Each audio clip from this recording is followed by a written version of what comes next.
Good afternoon. What's going on with my people, man? The real E-Leezy, we in the building. What's good with you? Hope everybody had a blessed weekend. I hope everybody Monday got off to a good start. I just want to hop in and talk about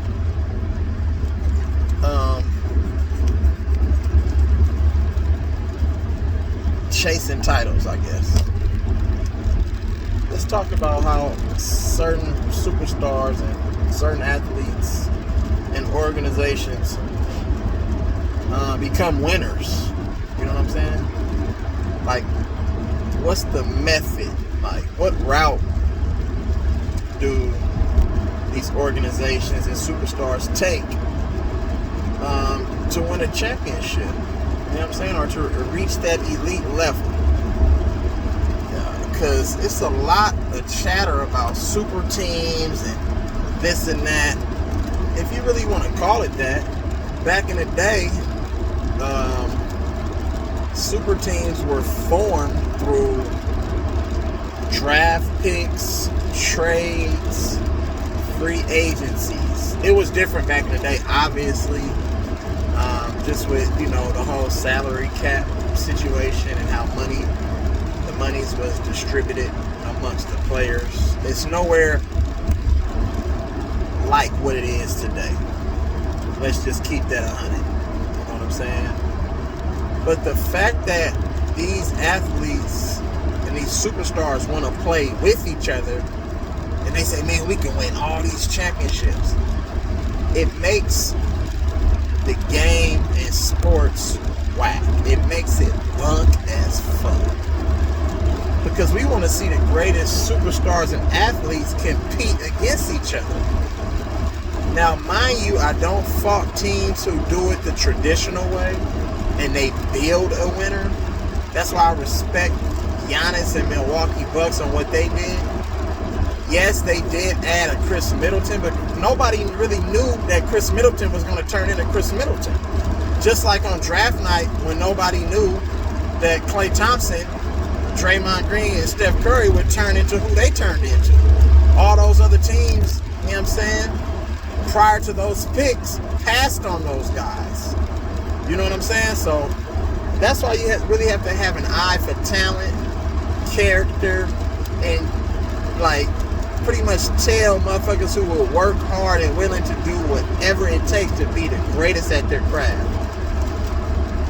You have to have a basketball mind to know that this is going to be somebody that's going to provide a winning culture. You know what I'm saying? They're all about trying to win championships and go through the growing pains. You know what I'm saying? And trying to do just that. And that's to win a championship. You look at Giannis. Giannis never did, you know what I'm saying? He turned down an opportunity to go play with the Warriors. Or sign a max contract with Los Angeles. Or, you know what I'm saying, sign with one of these other elite, you know what I'm saying, mainstream market teams. Like, you know what I'm saying? You don't see Giannis on a bunch of commercials and all of this shit. Because that didn't really appeal to Giannis. Giannis is going to make his money off the court, you know what I'm saying, obviously anyway. You know what I'm saying? He's not in a big market. And that's just what it is. He brought Milwaukee back to their glory days. Mind you, Milwaukee only had one other championship prior to this last season. And he did it just like how Kobe did it. Just like how Jordan did it. Just like how Steph did it on that first championship in 2015. Even though they did play against a Cleveland Cavaliers team who were decimated by injuries. And obviously we know what should have happened in 2016 when they choked the 3-1 lead in the finals. So. But we ain't talking about that. That's still sour, you know what I'm saying? Sour taste in my mouth. Just even talking about that. But that's why I would have so much respect for Warriors if they just stayed pat and they try to win a championship with the team that they have structured right now. A lot of G League talent, you know what I'm saying, that came up, made a name for themselves, and still making a name for themselves. A lot of players that, you know what I'm saying, all the rest of the organizations around the league gave up on. Gary Payton Jr., Gary Payton II, excuse me, been in the league for, you know what I'm saying, quite some time. He has a little bit of experience in his belt, you know, but he never could stick with, you know what I'm saying, those teams that he was on. And it's sad because he has a lot of talent. I watched him in college. Gary Payton II, in my opinion, he struck me as the same player that Draymond Green was to Michigan State. That's who Gary Payton II was to Oregon State in college.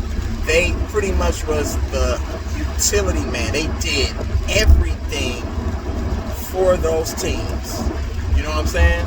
And now you see that they have grown and became, you know what I'm saying, players to be sought after.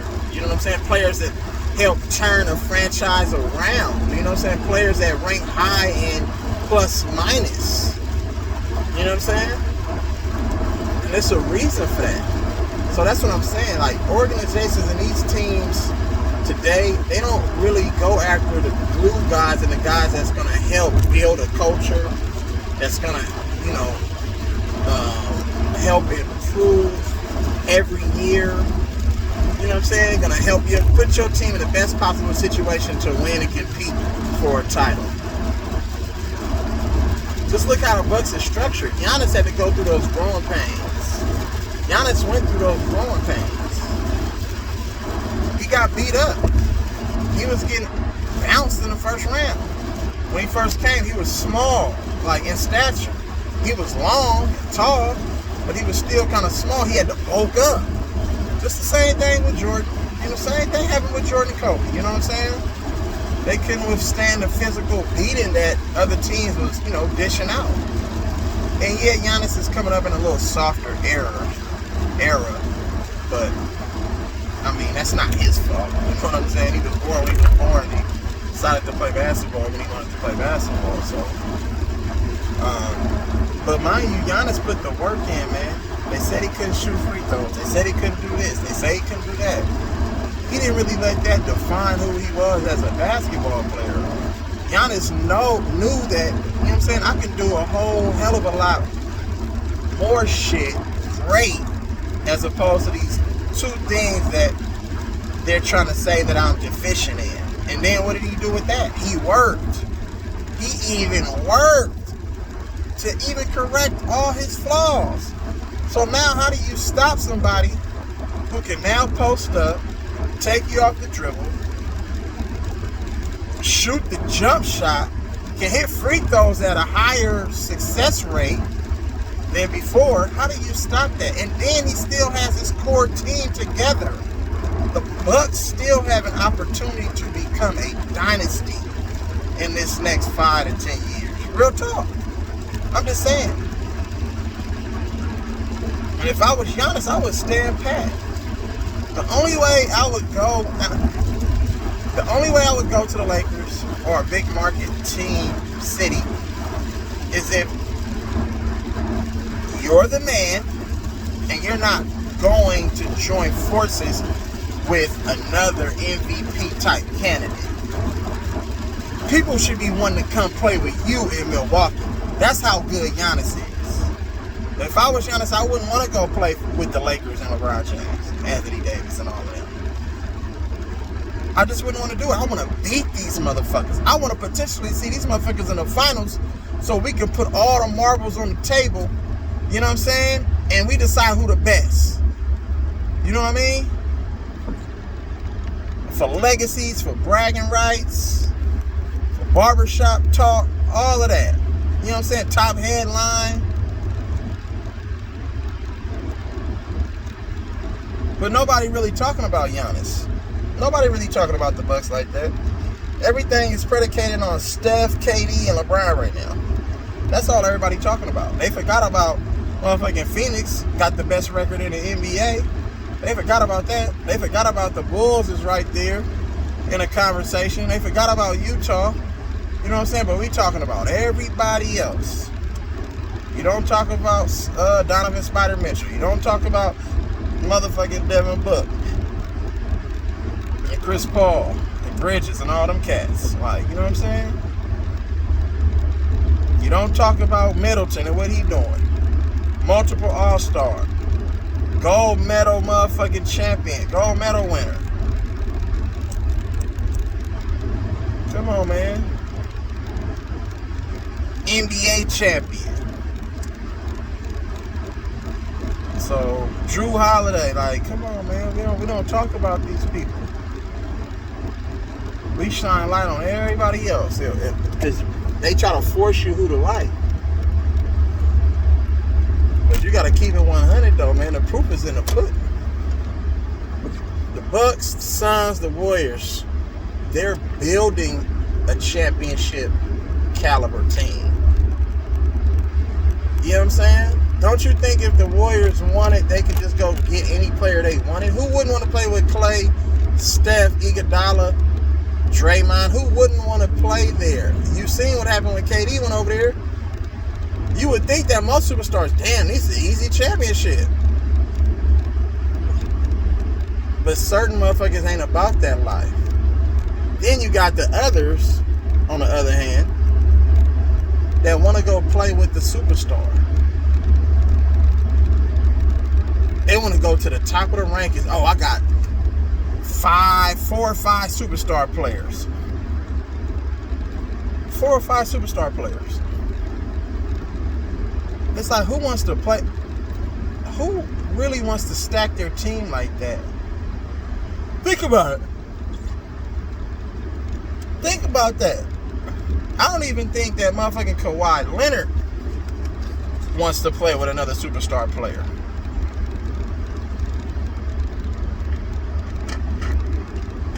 Yes, he did. You know what I'm saying? Want to go get Paul George. You can say Paul George is a superstar player.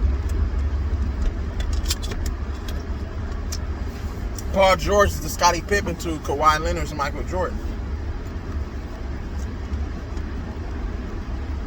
That's pretty much what that is. So they're trying to build a winner over there in LA. The way the Clippers are, you know, designing their roster and trying to build their roster, they're trying to build a winner over there. They're trying to go get them a championship. Because Kawhi Leonard only knows championship or bust. To Kawhi Leonard, he's played on great organizations with great coaches. Kawhi Leonard could have went to go join LeBron, but did he go join LeBron? No, he said, fuck that. I want to beat LeBron. I don't want to be up under LeBron. But it's certain superstars in these leagues, they can't get it done. They can't build a winner. They need to go chase rings. And the only way they do that is by going to pair up with other elite athletes. And that makes the game weak. It's no parity in the NBA. It's no competitiveness. Like, you know what I'm saying?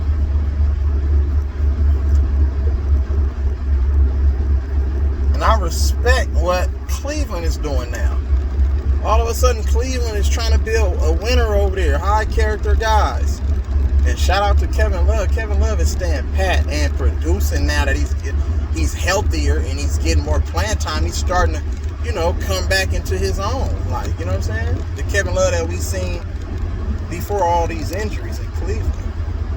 The Kevin Love we seen in the championship year in 2016 when they won it all. That Kevin Love. Obviously, he'll never get back to the Minnesota Kevin Love. You know what I'm saying? Because of age, injuries. And, you know what I'm saying? He's not the focal point of the offense in Cleveland. But I like what Cleveland's doing. Like, you know what I'm saying? Cleveland could have packed it in and say, man, we ain't finna win no chip. We finna build our young guys up. We finna just go out there and just play. You know what I'm saying? Like other rosters are doing. Like the Houstons. And the motherfucking Detroit Pistons and the OKCs. You know what I'm saying? Etc., etc. Like, teams don't be trying to win, man.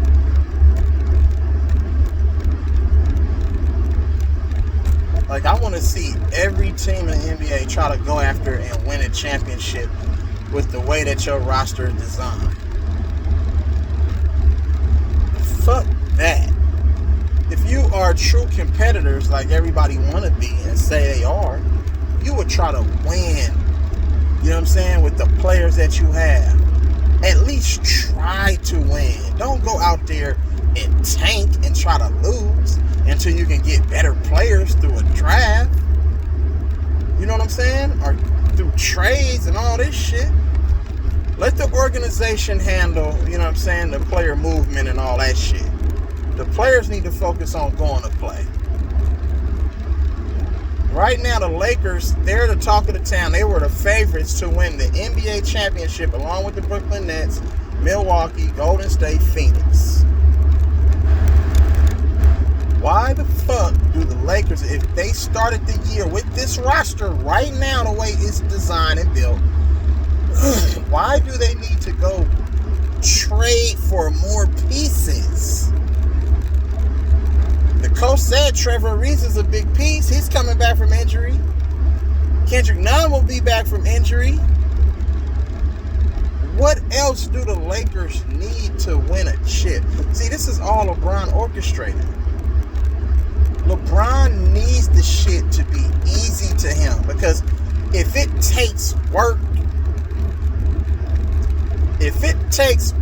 then he don't really want that. That's why he got ran up out of Cleveland, because he was like, fuck, every year I got to go against Boston and Detroit every year? Fuck. He said, fuck that, let me go over here where I got D-Wade, Chris Bosh coming. You know what I'm saying? Let me go over here and join forces over here. Fuck y'all, Cleveland. I'll holler at y'all motherfuckers when y'all get better. When y'all get number 1 draft picks for the next 4 or 5 years, I'll be back over here. That's bullshit. And then he did the same exact shit to Cleveland again, which is setting up for him to return to Cleveland to win another chip in Cleveland, in my opinion. Cleveland is just not getting good for no reason. The Lakers are getting progressively worse. Cleveland is getting better. If LeBron had it his way, I mean, he has it his way, but if he really had it his way, he'd say, fuck that, man. I'm going back home. He said, I'm going back home. The way that roster in Cleveland is built versus how the Lakers is built, I would want to go play for Cleveland 9 times out of 10. And I'm not talking about the lifestyle, the city life, and all of that shit. You know what I'm saying? The good weather and the mansions and shit. You know what I'm saying? In Hollywood. I'm just talking about the way the basketball team is constructed. Do you want to win?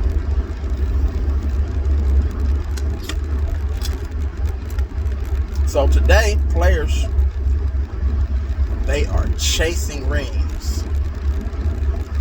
Back in the day, teams and champions were developed. Champions were developed back in the day versus today, where championships are chased. You can either develop a championship or you can chase a championship. Which one? You can develop a champion or you can chase a championship. What is more gratifying to you? That's why I say we can't compare LeBron to the Jordans and, you know what I'm saying, and to the Kobe's of the world, because they did it a little bit differently. It was all old school hoop. You had to go through the best of the best. Kobe went through the best. Kobe went through the best in the West. That Denver team, they had a championship team. Melo in his prime. Kenyon Martin. and all the other players that they had that passed through there with the AIs and the Chauncey Billups. You know what I'm saying? J.R. Smith, Chris Anderson, the Anthony Carters, Dante Jones. They had those teams. Nene, let's don't forget about Nene, Gallinari. They had squad over there throughout the years. And Melo in his prime, one of the best player in the league. One of the best players in the league, Melo, in his prime. He went through those San Antonio teams with the Bruce Bowens, Michael Finleys, the Tim Duncans, Tony Parker, Manu Ginobili's. They forgot about them? Kobe had to go through them teams and then had to go beat Boston. Lost to him one year, came back. You know what I'm saying? After that, and they beat them. Jordan had to go through those Pistons, Knicks, Cavaliers, getting beat up. Went through them, Boston, just getting beat up. But he said, I'm going to keep trucking at this shit. You know what I'm saying? They drafted Scotty. They got a couple free agents. They got Horace Grant. Then they had a whole bunch of, you know what I'm saying, non-Hall of Famers after that. They got B.J. Armstrong, Bill Cartwright, Stacey King, Bill Winningtons, Luke Longley, Judd Bushler, Scott Burrell, and so on and so forth. Signed to Dennis Rodman, who he was out the league if it wasn't for Jordan. You know what I'm saying? If it wasn't for Jordan saying, I want that guy, Dennis Rodman wasn't going to get signed by nobody. They was done with his antics. It wasn't a good look for the NBA. Period, point blank. But it happened to work out. But what I'm saying is that they stayed pat and built a winner.